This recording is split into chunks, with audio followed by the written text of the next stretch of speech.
চারদিকে যেন শুধু যুদ্ধ আর যুদ্ধ। এই যুদ্ধের বিষাক্ত বাতাস যেন ভারত বাংলাদেশেও এসে পড়েছে।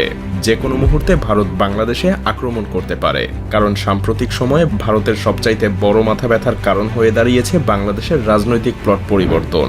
বাংলাদেশ আর কারো নিয়ন্ত্রণে নেই, আর এ কারণেই তারা বাংলাদেশকে পরোক্ষভাবে দখল করার হুমকি দিয়ে আসছে প্রতিনিয়ত।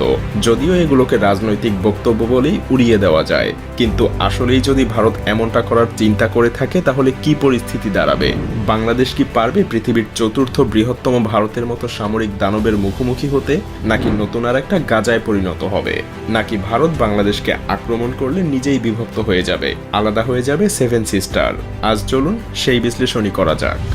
ভারতীয় সেনাবাহিনীর এর মানে এই নয় যে বাংলাদেশের সামরিক শক্তি একদম পিছিয়ে আছে। এখানে বাংলাদেশও মিলিটারি শক্তির দিক থেকে যথেষ্ট শক্তিশালী একটা দেশ। তাছাড়া বাংলাদেশ সেনাবাহিনী প্রতিনিয়ত নতুন নতুন অস্ত্রশস্ত্র ক্রয়ের দিকে মনোযোগী হচ্ছে। সেই সাথে আপনাকে এটাও মনে রাখতে হবে, বাংলাদেশ সেনাবাহিনী বর্তমানে দক্ষিণ এশিয়ার তৃতীয় বৃহত্তম শক্তিশালী বাহিনী, এবং এই বাহিনী দেশের যে কোনো বিপদের সময় নিজেদের সবকিছু দিয়ে লড়াই করতে প্রস্তুত। এমনকি এটা বললেও ভুল হবে না যে বাংলাদেশ সেনাবাহিনীর পেশাদারিত্ব এবং দক্ষতা ভারতীয় সেনাবাহিনীর চাইতে অনেক এগিয়ে, কারণ বাংলাদেশ সেনাবাহিনী এখন পর্যন্ত পৃথিবীর 43টা দেশে প্রতিনিয়ত যুদ্ধ করার অভিজ্ঞতা লাভ করছে। বিপরীতে ভারতীয় সেনাবাহিনীর যুদ্ধের অভিজ্ঞতা আন্তর্জাতিকভাবে খুবই সীমিত। বাংলাদেশ সেনাবাহিনী জাতিসংঘের অধীনে প্রায় অর্ধশতাধিক দেশে সরাসরি যুদ্ধের অভিজ্ঞতা অর্জন করেছে।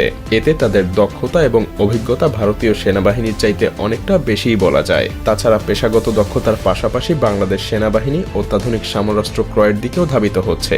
বিশেষ করে বিভিন্ন আগ্রাসন মোকাবেলায় বাংলাদেশ পৃথিবীর বিভিন্ন দেশ থেকে যুদ্ধ ট্যাঙ্ক, যুদ্ধ বিমান এবং অন্যান্য সমরাস্ত্র সংগ্রহ করছে, যা বাংলাদেশের নিরাপত্তা ব্যবস্থা আরও মজবুত করবে। এমনকি বাংলাদেশ তুরস্কের কাছ থেকে বেশ কিছু সংখ্যক বর্তমান পৃথিবীর সবচাইতে অত্যাধুনিক ড্রোন বায়ারাক্তার TB2 কিনেছে। আরও কিছু সংখ্যক কেনার জন্য চুক্তিও করেছে, যার মাত্র 50টা দিয়েই ইউক্রেন হাজার হাজার রাশিয়ান যুদ্ধযান ধ্বংস করেছিল। সেই সাথে সমরাস্ত্রের উৎপাদন বাড়ানো এবং বাইরের দেশ থেকে আধুনিক অস্ত্র ক্রয়ের মাধ্যমে বাংলাদেশ সেনাবাহিনী আরও শক্তিশালী হওয়ার চেষ্টা করছে।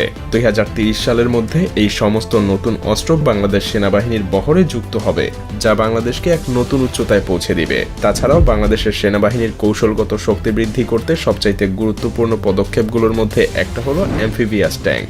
সম্প্রতি বাংলাদেশ চীন থেকে 54টা অত্যাধুনিক উভচর ট্যাঙ্ক অর্ডার করেছে, যা পানিতে এবং মাটিতে দুই জায়গাতেই বেশ কার্যকরীভাবে চলতে পারে।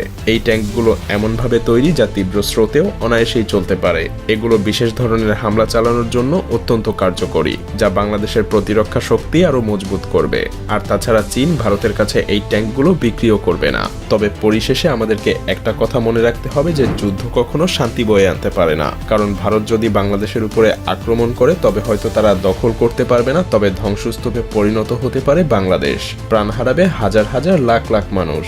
এমনকি ভারতের জন্যও রয়েছে অশনি সংকেত, কারণ বাংলাদেশের সাথে যুদ্ধে ব্যস্ত থাকলে চীন এবং পাকিস্তান অবশ্যই ভারতীয় মানচিত্রে আক্রমণ করতে দ্বিধাবোধ করবে না। আর সেভেন সিস্টার আলাদা হওয়ার জন্য তাদের নিরস্ত্র আন্দোলনকে হয়তো সশস্ত্র আন্দোলনে পরিণত করতে পারে। এমন ভয়াবহ কিছু হলে দুইটা দেশই ক্ষতিগ্রস্ত হবে।